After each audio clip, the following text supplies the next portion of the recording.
This is half moon pose with a backward bend and hands to feet pose. Ardachandrasana with Padahastasana. Inhale, bring the arms overhead, interlace the fingers, release the index fingers. Squeeze the biceps into the ears and the palms flat together. Take a deep breath, stretch up and move your body right and left a couple times just to warm up. Check in with yourself. Make sure that the low back is nice and healthy and loose before we begin this deep stretching of the spine. Stop in the middle, please.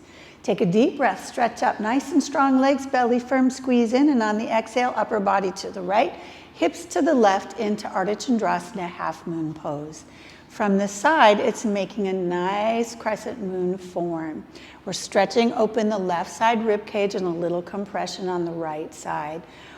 Makes for better, deeper breathing for the rest of class. It strengthens the bellies and the arms and firms up that waistline all the way around. Take another deep breath. You're gonna lengthen through the center line here and then press the hips a little bit more to the right. Stretch the upper body more to the upper body to the right, hips to the left. And if you can take a look at Lili here from the side, she's in a single plane, nice and flat.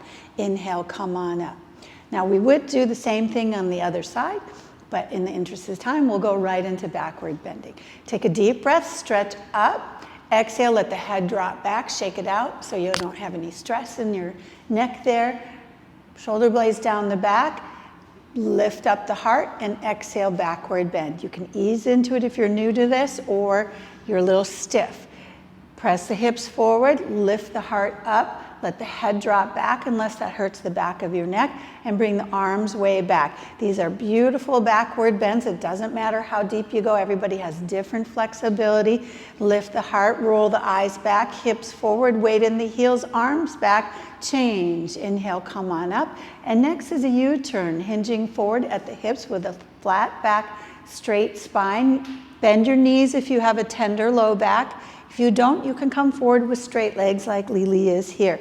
Put your hands on the floor, put some weight into your hands, and bend your knees one at a time just to warm up again before we do a deep forward bend. So we just stretched the front side body. Now we're going to stretch the back side body with hands to feet pose. So reach around behind, grab the heels. Now ideally you're going to get those hands touching around behind the heels, the pinkies touching together, trying to wrap those elbows around behind the heels.